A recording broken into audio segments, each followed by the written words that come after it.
Listen to रहीम के मोअज़्ज़िज़ सामीन अस्सलाम वालेकुम।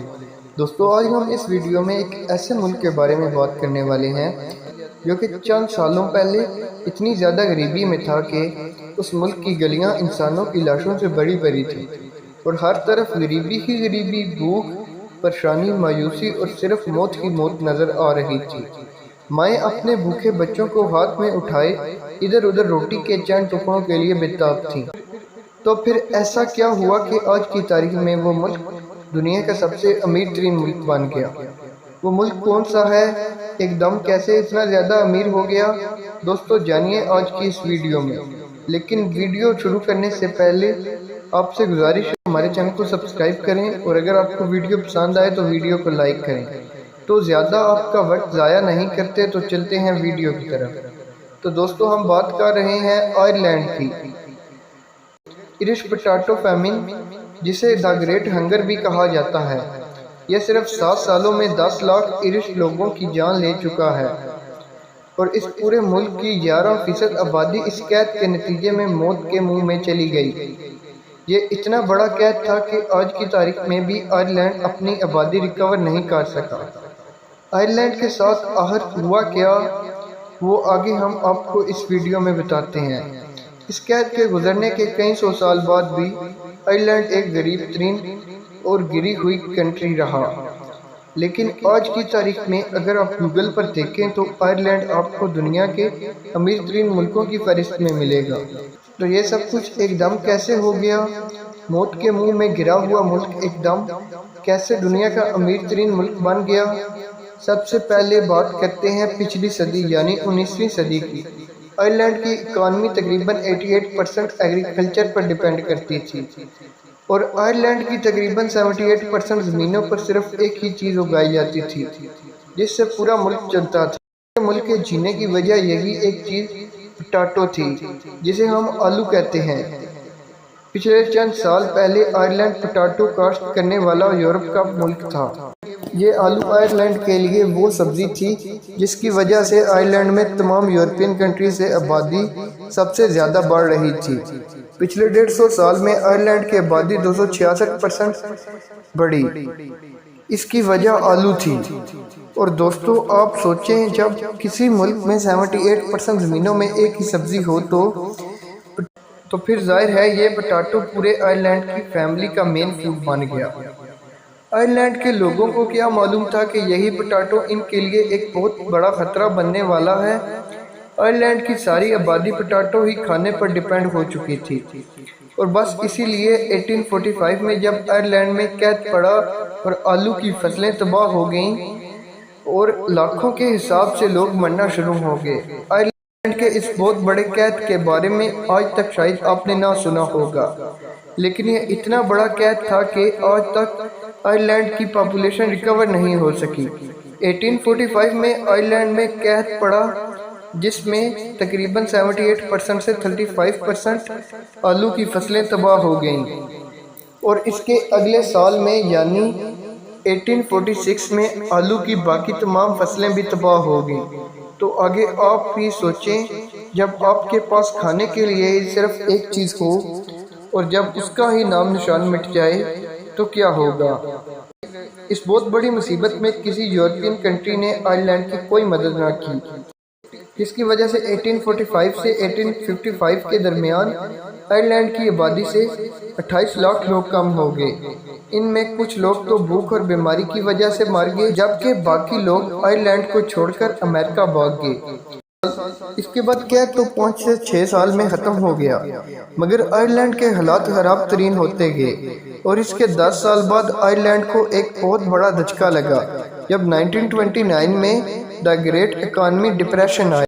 आयरलैंड तो पहले से ही बाकी तमाम दुनिया से साइड पे था और इंग्लैंड से इनकी वैसे नहीं थी लगती, जिसकी वजह से इनकी इकॉनमी बिल्कुल तबाह हो गई। वैसे तो द ग्रेट इकॉनमी में पूरी दुनिया की इकॉनमी तबाह हो गई सिवाय एक मुल्क की, और वो था सोवियत यूनियन। नेशनलाइजेशन और प्रोटेक्शन पॉलिसीज़ की वजह से इंटरनेशनल कंपनी से साइड पर था और इसीलिए इस इकॉनमिक डिप्रेशन से इसको कोई ख़ास फ़र्क ना पड़ा। اس کے بعد آئرلینڈ کے لیڈروں نے اپنا دماغ استعمال کیا اور انہوں نے سوویت یونین کے انگریز میپلز کو اپنے ملک میں کاپی کرنا شروع کیا۔ آئرلینڈ کے لیڈر نے سوویت یونین کی بڑی بڑی کمپنیز کی جانچ پڑتال کی، امپورٹ کو بند کیا گیا تاکہ لوکل انڈسٹری کو بچایا جا سکے، مگر افسوس کے ساتھ ان سب کا آئرلینڈ کی اکانومی پر بہت برا اثر پڑا۔ آئرلینڈ کے پاس اپنے کوئی قدرتی ذرائع تو تھے نہیں اور نہ ہی باقی یورپین کنٹریز کی طرح آئرلینڈ میں کوئی بڑی بڑی کمپنیز اور انڈسٹریز تھیں۔ اس لیے امپورٹ بند کرنے سے را میٹیریل کی بہت کمی ہو گئی اور مزید 10 سال میں حالات اتنے زیادہ خراب ہو گئے کہ باقی کے 4 لاکھ لوگ آئرلینڈ چھوڑ کر چلے گئے۔ ان سالوں میں جب باقی یورپین کنٹریز ترقی پہ ترقی کیے جا رہی تھیں، تب آئرلینڈ غریب سے غریب ہوتا جا رہا تھا، لیکن یہ سب کچھ ایسے دیکھتے آئرلینڈ کے لیڈروں سے برداشت نہیں ہوا۔ 1960 میں آئرلینڈ کے پرائم منسٹر سین لیمز نے مشہور اکنامکس ٹی.کے. ویتھر کے ساتھ مل کر یہ فیصلہ کیا کہ اب جو بھی ہو جائے ملک کے حالات کو بدلنا پڑے گا۔ دونوں نے مل کر ایک منصوبہ بنایا جو کہ ایسا کامیاب ترین منصوبہ ہونے والا تھا، آئرلینڈ کی تقدیر بدل کر رکھ دینے والا تھا۔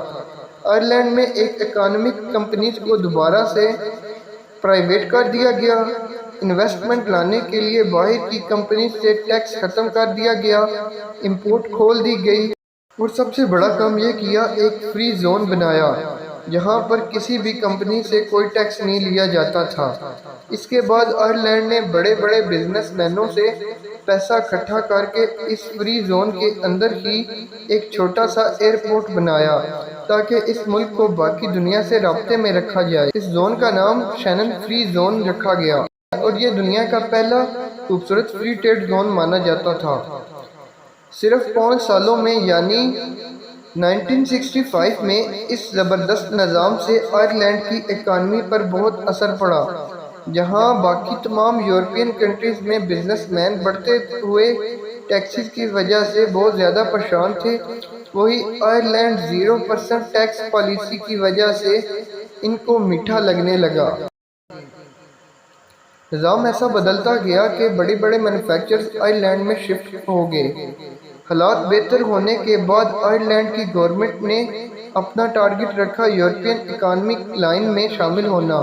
اسی دوران 1966 میں آئرلینڈ نے پورے ملک میں فری ایجوکیشن اسکیم متعارف کروائی۔ آہستہ آہستہ آئرلینڈ کے حالات بہت زیادہ بدلنا شروع ہو رہے تھے۔ آئرلینڈ نے اپنے آپ کو باقی یورپین کنٹری اور بہتر کرنے کی کوشش کی۔ انکم 20% ٹیکس سے کم کر کے 10% کر دیا گیا۔ امپلائی کو ہائر اور فائر کرنا آسان کر دیا گیا۔ یہاں باقی یورپین کنٹریز کسی بھی امپلائی کو نکالنے کے لیے ایڈوانس سیلریز اور نوٹس جیسی ریکوائرمنٹ پوری کرتی تھیں، وہیں آئرلینڈ میں ایسی ساری ریکوائرمنٹس ختم کر دی گئی، جس کے نتیجے میں بڑی بڑی کمپنیز کی نظر میں آئرلینڈ بزنس فرینڈلی کنٹری کے روپ میں سامنے آ گیا۔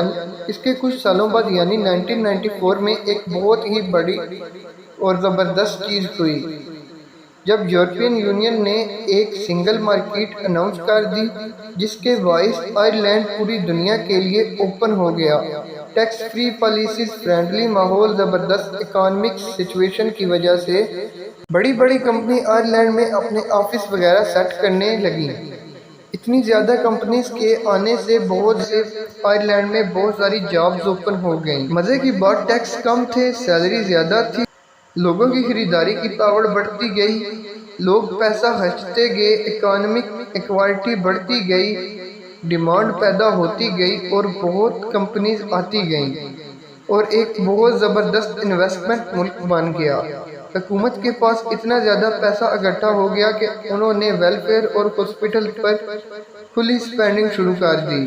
2010 تک آئرلینڈ دنیا کا تیسرا امیر ترین ملک بن چکا تھا۔ 2010 میں بھی آئرلینڈ میں انکم یوکے سے 40% زیادہ تھی۔